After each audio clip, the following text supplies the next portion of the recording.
आकाशवाणी लखनऊ से प्रस्तुत है प्रादेशिक समाचार।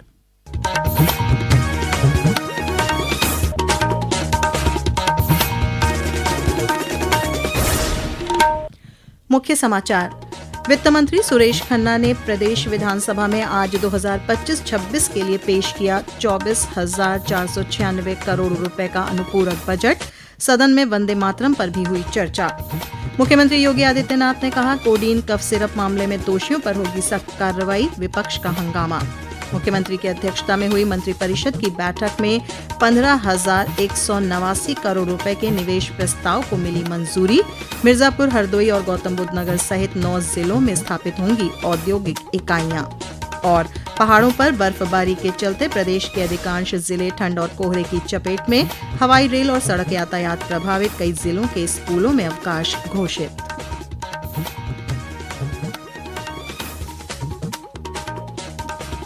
नमस्कार, प्रदेश के समाचारों के साथ मैं श्वेता उपाध्याय और अब समाचार विस्तार से। प्रदेश के वित्त एवं संसदीय कार्य मंत्री सुरेश खन्ना ने आज विधानसभा में वित्त वर्ष 2025-26 के लिए 24,496 करोड़ रुपए का अनुपूरक बजट पेश किया है। वित्त मंत्री ने बताया कि औद्योगिक विकास के लिए 4,874 करोड़, ऊर्जा क्षेत्र के लिए 4,521 करोड़ रुपए, स्वास्थ्य परिवार कल्याण के लिए 3,500 करोड़ रुपए और नगर विकास के लिए 1,758 करोड़ रुपए खर्च किए जाएंगे। उन्होंने बताया कि मुख्यमंत्री योगी आदित्यनाथ के नेतृत्व में प्रदेश रेवेन्यू सरप्लस स्टेट बना है और बजट में जीएसडीपी भी बढ़ा है।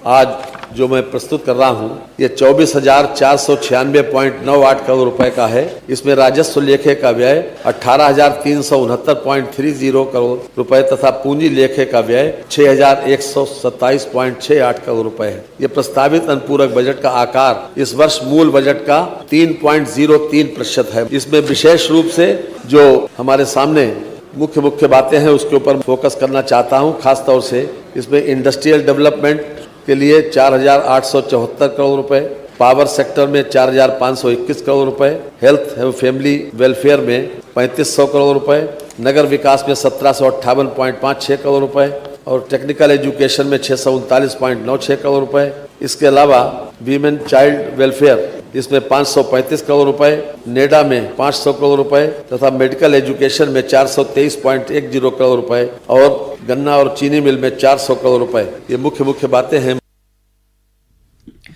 विधानसभा में शीतकालीन सत्र के दूसरे दिन आज प्रश्नकाल के दौरान विपक्ष ने कोडीन कफ सिरप के मुद्दे को लेकर हंगामा किया।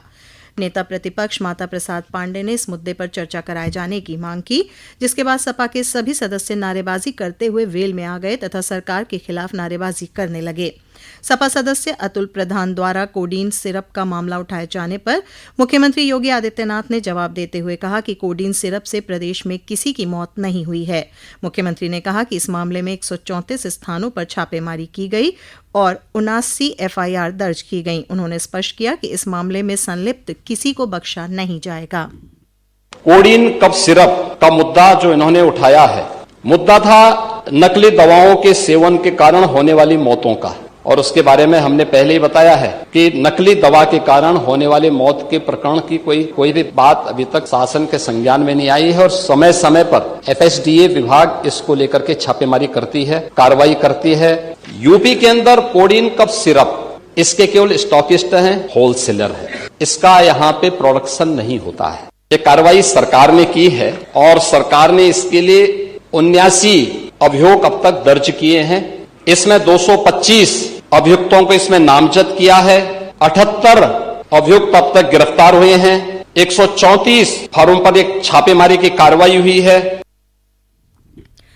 मुख्यमंत्री के जवाब से असंतुष्ट सपा के सदस्यों ने सदन से वॉकआउट किया।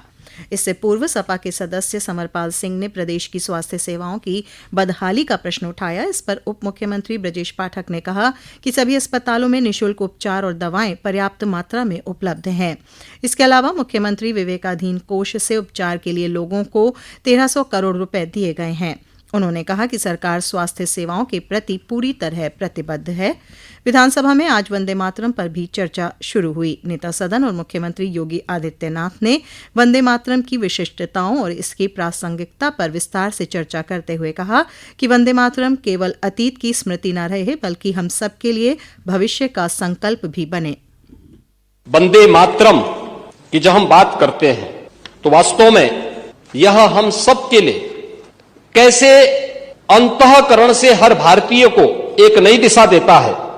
यह भाव हमारी भावनाओं के साथ साथ हमारे कर्तव्यों में भी झलकता हुआ दिखाई देता है। हम लोग इस बात को मानते हैं कि वंदे मातरम का अर्थ केवल मातृभूमि को प्रणाम करना नहीं, बल्कि यह वचन देना है कि हम उसकी रक्षा करेंगे, उसे समृद्ध और गौरवान्वित बनवाएंगे।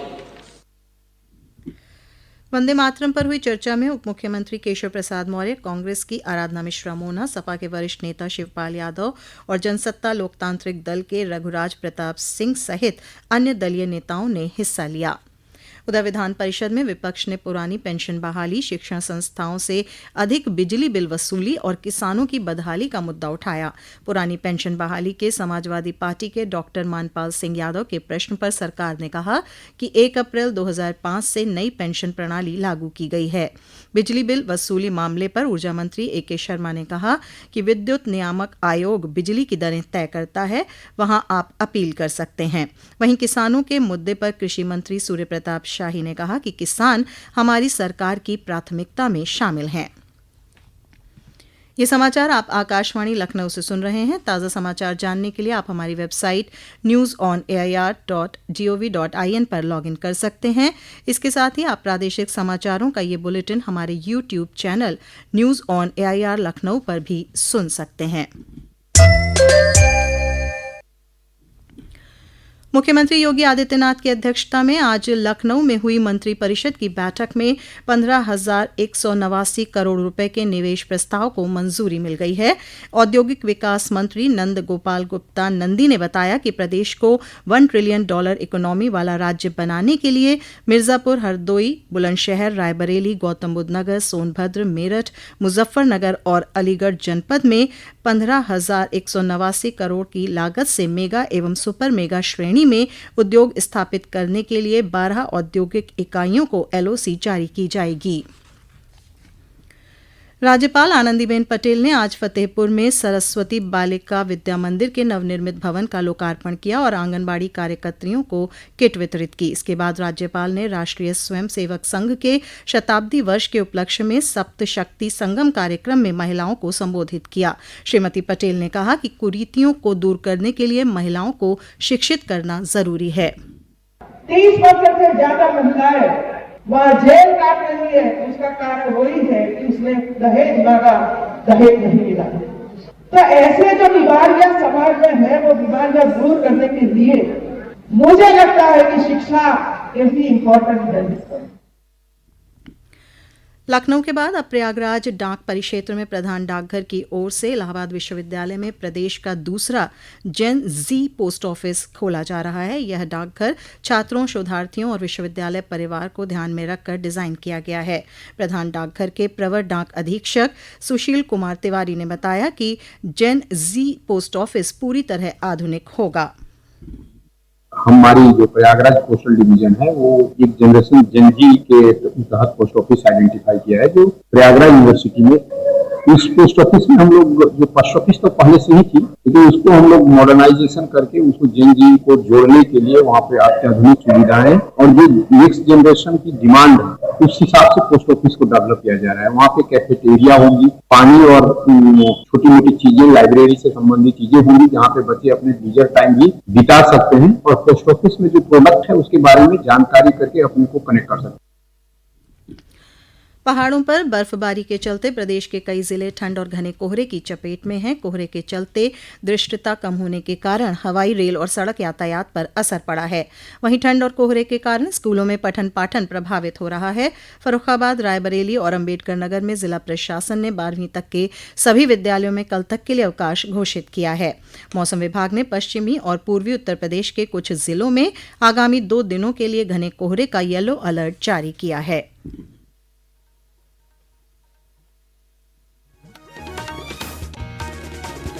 और अब अंत में मुख्य समाचार एक बार फिर। वित्त मंत्री सुरेश खन्ना ने प्रदेश विधानसभा में आज 2025-26 के लिए पेश किया 24,496 करोड़ रुपए का अनुपूरक बजट। सदन में वंदे मातरम पर भी हुई चर्चा। मुख्यमंत्री योगी आदित्यनाथ ने कहा, कोडीन कफ सिरप मामले में दोषियों पर होगी सख्त कार्रवाई। विपक्ष का हंगामा। मुख्यमंत्री की अध्यक्षता में हुई मंत्रिपरिषद की बैठक में 15,189 करोड़ रुपए के निवेश प्रस्ताव को मिली मंजूरी। मिर्जापुर, हरदोई और गौतम बुद्ध नगर सहित 9 जिलों में स्थापित होंगी औद्योगिक इकाइयां। और पहाड़ों पर बर्फबारी के चलते प्रदेश के अधिकांश जिले ठंड और कोहरे की चपेट में। हवाई, रेल और सड़क यातायात प्रभावित, कई जिलों के स्कूलों में अवकाश घोषित। इसी के साथ प्रादेशिक समाचारों का ये बुलेटिन समाप्त हुआ। अगला बुलेटिन रात 8 बजे FM पर प्रसारित किया जाएगा।